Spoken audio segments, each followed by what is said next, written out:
I've been a police officer since 1996. I started in East Cleveland. I actually transferred from John Adams to Shaw High School. So it was interesting for me to end up being a police officer in the city where I lived at for a while. So I was able to give back to my community, and I felt like I wanted to become an officer in a city where I knew people, where I could make a difference because I knew the culture. So I felt like this would be easier for me to start here. So that's why I started in East Cleveland. Not only that, I learned a lot.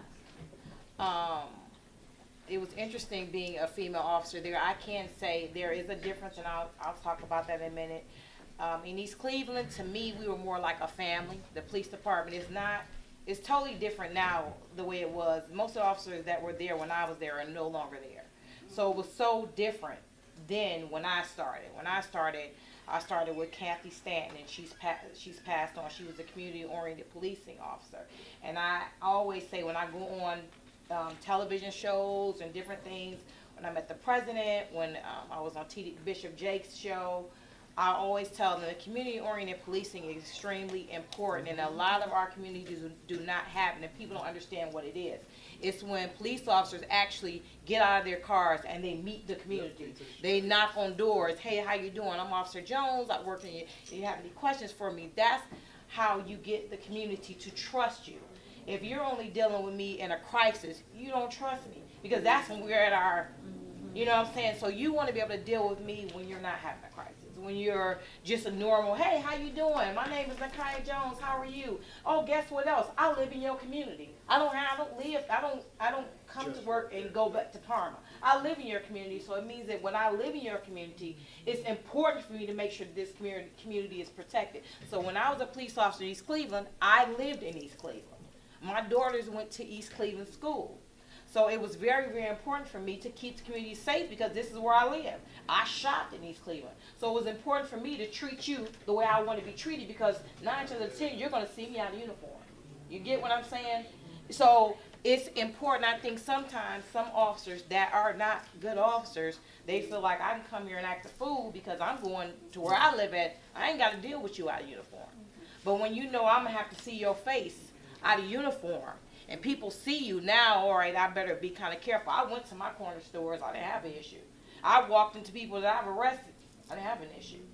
Because I treat people the way you want to be treated. Now, if you become disrespectful, I'm a human being too.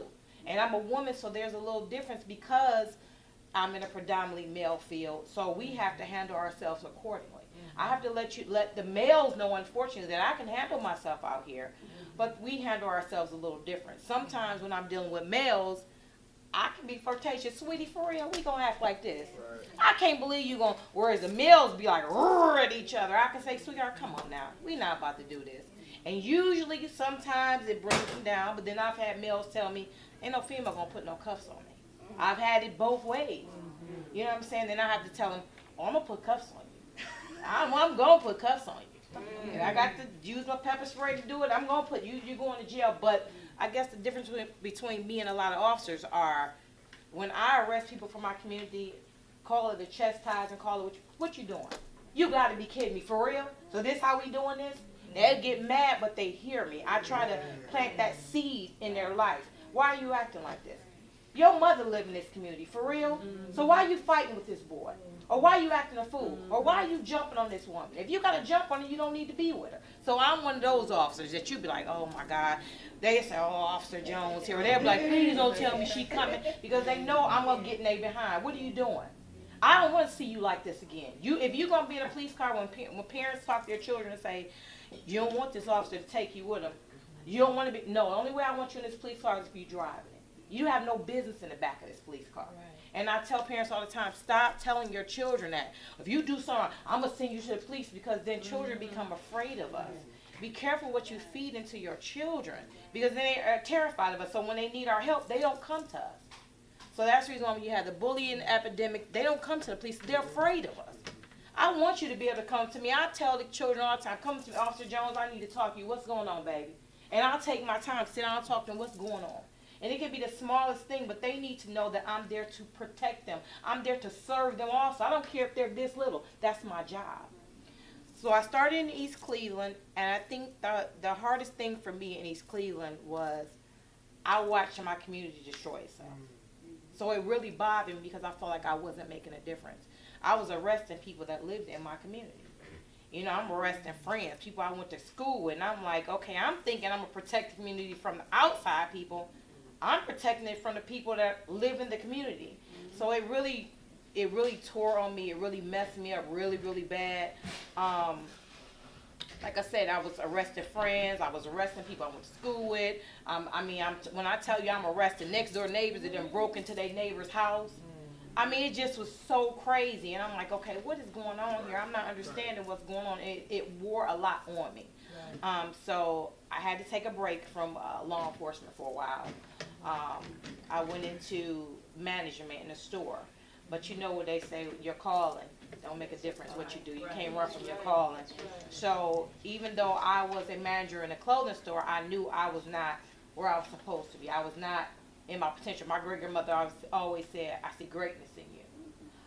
So I'm like, all right, you know what, my calling is telling me to go back into law enforcement. So I went back to Highland Hills, which is small. I don't know if you guys know where that is. It's in between Warrensville Heights and it's like Northfield Road where the Shaker House is. I was a police officer there for a very short period of time, but all we did there was traffic. Everybody know, if you know where Highland Hills is, you know you can get a ticket like that in Highland Hills. That's what we did. We ran traffic. And I felt like that's not really why I became an officer, to run traffic, to pull people over. That's not what I really wanted. So Warrensville was a much bigger city. The thing is that they had no females for a long period of time. They hired on a female officer, but she was an emergency hire. I don't know if you guys understand what that means. That meant that she didn't have to take the test. Wow. And this is civil service. She didn't have to take the test. She didn't have to go through the same thing that the males, the physical agility, different things. So a lot of the males did not respect her. And no disrespect intended, she was white. So they hired her on, and the males felt like, you didn't earn this position. You were given the position. So when it was my turn to come up, one of the guys that left Highland Hills said, hey, Nakai, they looking for more female officers. And if you get it, you'll be the first African-American female officer. And at first I'm like, yes. Yeah. But I didn't realize to whom much is given, much is required. I didn't realize what I was going to go through, and I kept thinking, well, she's already been a female there, so I ain't going to go through too much. That was not true. So I took the test, and it was so funny that I scored top of all the females. So the day of my physical agility, it was interesting to hear the instructor say, no female has made it through the physical agility part. So now my heart is like, oh my God, oh Lord, I left East Cleveland a long time ago. I ain't jumped fences. I don't know when. I've been running traffic. So I'm thinking to myself, oh my God. But I can say that the gentleman that was there that actually told me about the job, he was there rooting me on, like, come on, you can do this, you can do this, you got this, you got this. So I'm like, all right. And I kept thinking, I want a better life for my daughter. The pay at Highland Hills is really not good. I don't feel like I'm reaching my full potential. And I just kept saying, I got to do this for my children. I got to do this for my children. So when I tell y'all I ran that course, climbed that fence, I did everything. And then it's funny because my score would have been higher. I pulled or ran through the obstacle course the wrong way. And he was like, no, you got to go back and redo it. And I ran back. I'm like, oh my God. And he was like, well, I still passed.